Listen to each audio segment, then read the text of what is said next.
What started as an internal upheaval in Ukraine is now a superpower standoff. Plus, a taste of politics 2016 style. Tonight on Washington Week. In 2014, we are well beyond the days when borders can be redrawn over the heads of democratic leaders. The standoff between Crimea and Kiev, between Europe and Russia, between Barack Obama and Vladimir Putin grows more tense. I don't mean to sound in any way Pollyannish about this moment in history. This is a moment that could turn south in a hurry and could escalate in a hurry. Russia denies bad intent, but threats on all sides are only escalating. The United States will not grant visas to those who threaten the sovereignty or territorial integrity of Ukraine. Mr. Putin, tear down this wall, the wall of intimidation, the wall of military aggression, and let's build up new type of relations between Ukraine and Russia. We examine the history and the future of the confrontation, plus the future of the grand old party on display. It's time for a little rebellion on the battlefield of ideas. I think the left is exhausted. Our side is energized. And on Election Day, we're going to win. We don't get to govern if we don't win.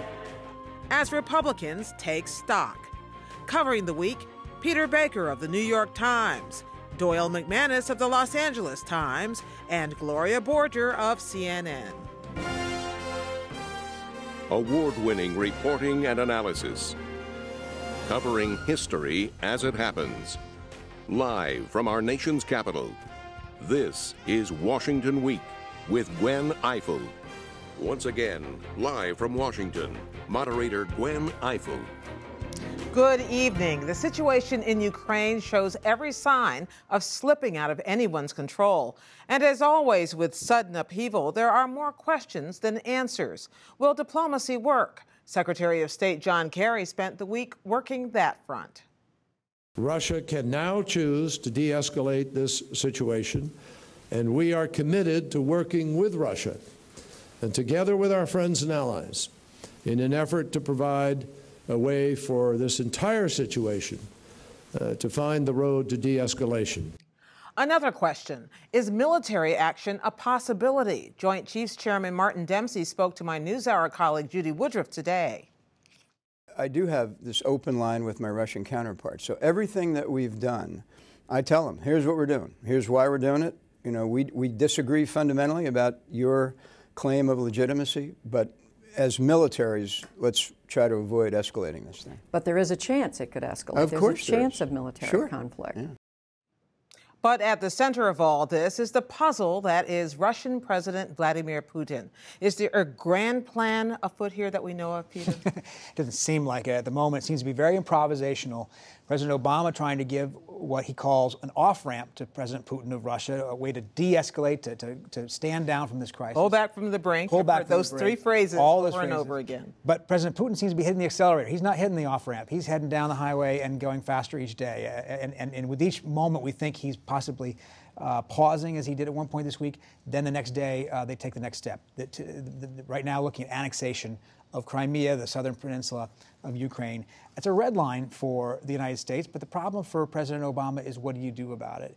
And I think that he's struggling to find the right mix of diplomacy, action, tough words, but not so tough that it can't find a way to come to a peaceful resolution. Well, we always turn these things into personality conflicts, and I wonder how much of this is really a conflict between these two presidents, and how much of it is rooted in something more fundamental and therefore more difficult to solve? Well, on one level, it is easy to see it as a personality conflict. For one thing, these guys have spent a lot of time talking to each other. They both believe in the power of personal diplomacy. He spent an hour with him on the phone last night. And then more than an hour a couple of nights before that. Well, that's partly because each of these guys thinks he has the capacity to somehow persuade the other. But each one How's that working out? Not so hot, because each one is, in a sense, I mean, American officials and German officials have been saying that Putin talks as if he's in a different reality. They don't mean he's nuts. They mean he's looking at a different framework. And that's what's making this hard, and that's why it's not a personality problem. You know, Ukraine was part of Russia for 300 years.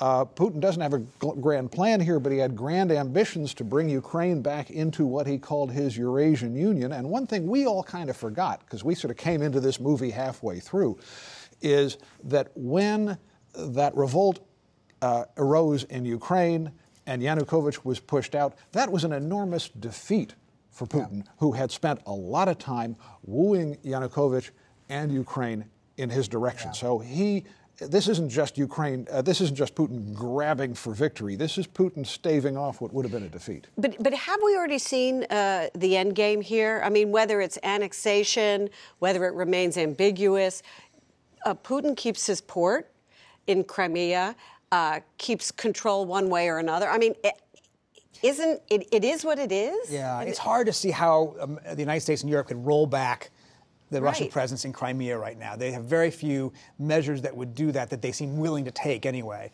And it's hard to change the status quo on the ground. Putin owns the province. He has several thousand, Ukrainians say up to 30,000 troops there, probably not that many. They possibly could stop him from going further. That's been the first priority this week. Okay, we're not really thrilled about what's happening with Crimea, but he could take all of eastern Ukraine. Let's not split the country down the middle. And that, at least for the moment, has been headed off. The one solution the administration keeps floating like a trial balloon is the idea of sending in monitors, international monitors. I asked UN Ambassador Samantha Power about this last night, exactly what the end game would look like. This is what she said. How do you see this ending? Well, all I can say is what needs to happen in order for this to end. Russia needs to make clear to the world and to the people of Ukraine that it is prepared to work with the international community, with monitors who are independent and credible, in order to pursue its legitimate interests, both in Crimea and in Ukraine proper. Let's talk about how that's worked so far. There was a UN special envoy who went into Crimea and basically was driven out before he was even able to start his mission.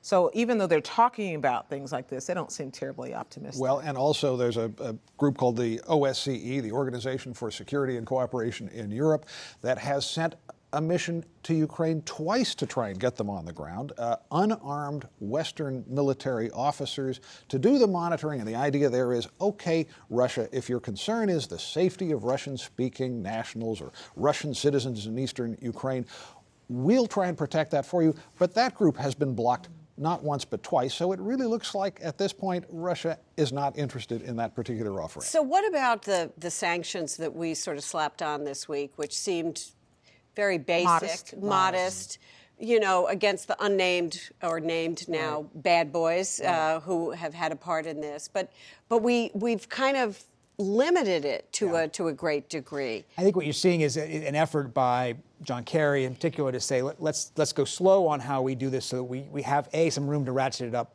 as events warrant, and B, we give some breathing room to Russia to kind of back down without looking like they're doing it under pressure. But they have taken a number of actions. They suspended trade talks. They suspended, basically said, we're not going to go to the Sochi G8 at this point unless things change. Isn't there something called military cooperation? The Magnitsky Act right. that already is in place that they could just invoke? Yes. Now, that's for human rights violations, and they could say, okay, because of your violations of human rights, you individual Russian officials cannot come into the United States and we'll freeze your assets. They're not yet willing to take the freeze assets part of it. The sanctions that started this week were a visa ban for about a dozen Russian and Ukrainian figures. They may not even know they're on this list because they're not told if they don't have a visa. They're not told. They just simply would find out if they have applied.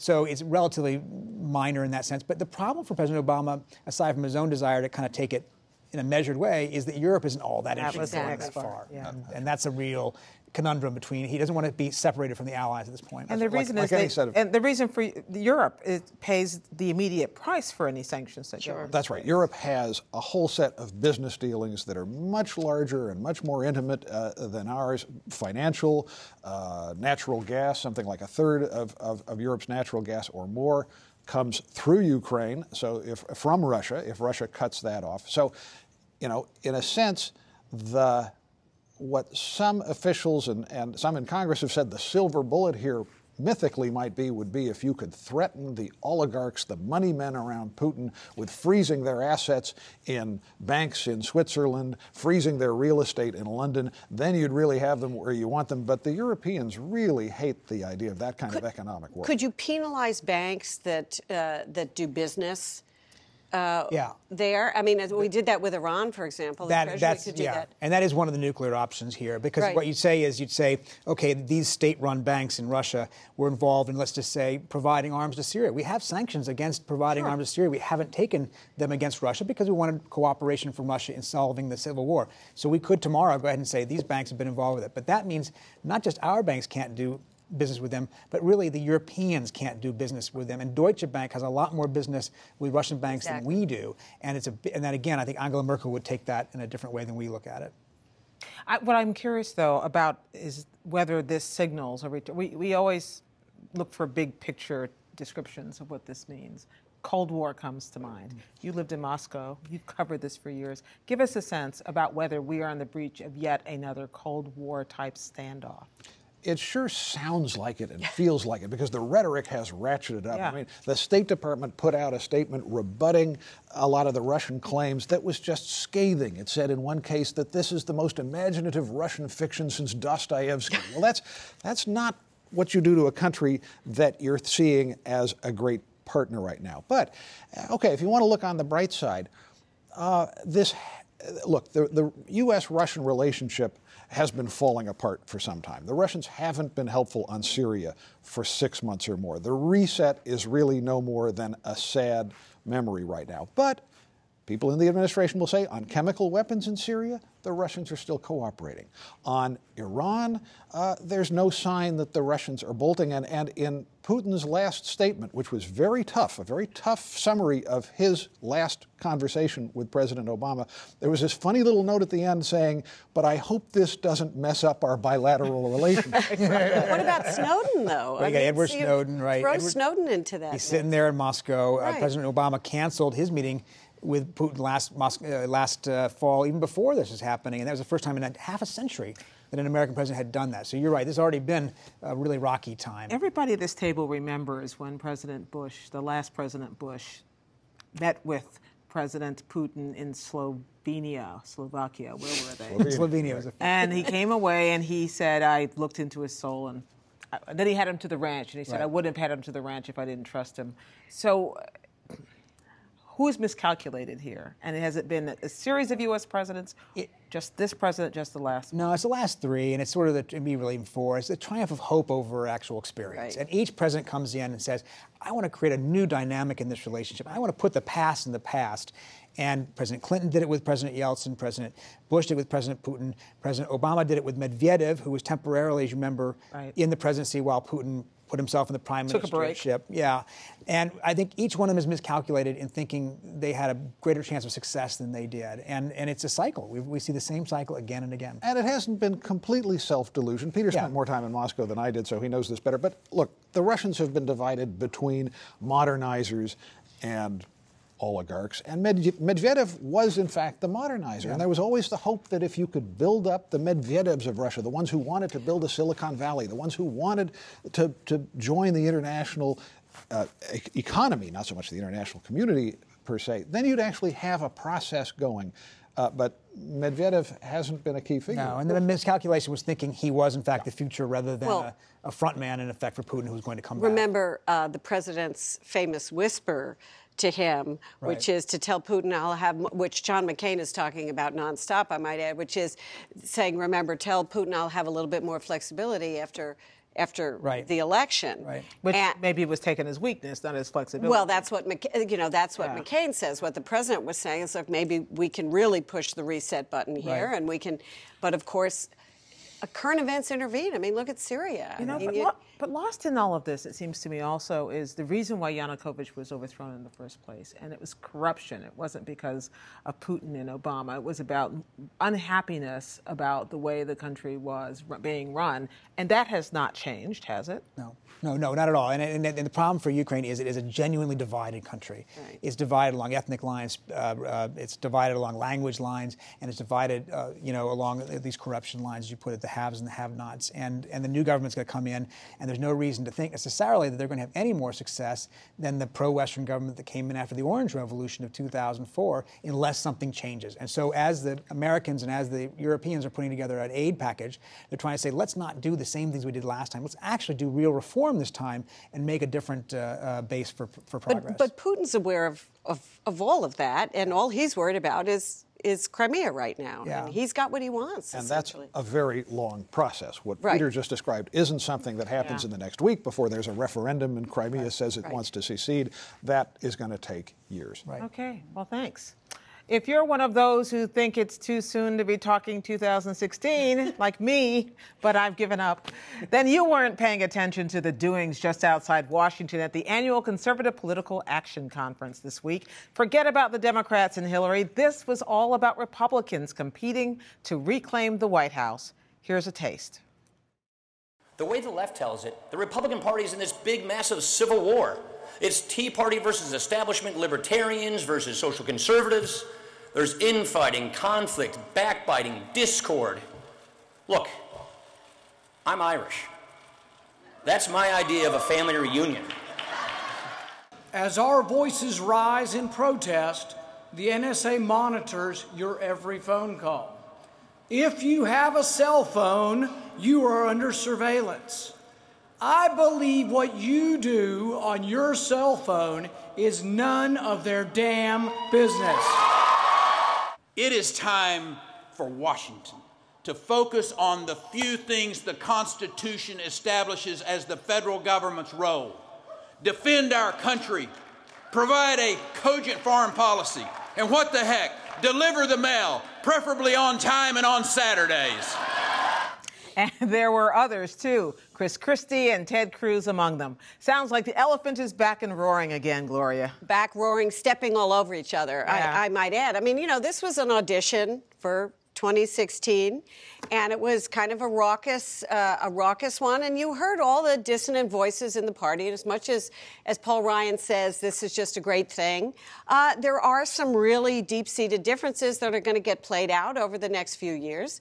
And obviously, this convention of conservatives is one of them. And, you know, you heard Rand Paul there talking about privacy, an issue upon which Republicans disagree about what you do about surveillance, what you do about drones is another issue on which they disagree. Ted Cruz, but Chris Christie came out and he said, we should talk about what we're for, not what we're against. It doesn't sound like that's happening. And by the way, Christie was for everything that people in that room were for. He checked off every box that he could possibly check off, ranging, from being anti-abortion to taking on Obamacare and the president. You know, so look, I think they're all now in this phase where the only thing they agree on is that they don't like President Obama, and they're at a point where they're trying to see who's more conservative, who can appeal to the base, and by the way, who might actually be able to win an election. What was that? Christie, of course, been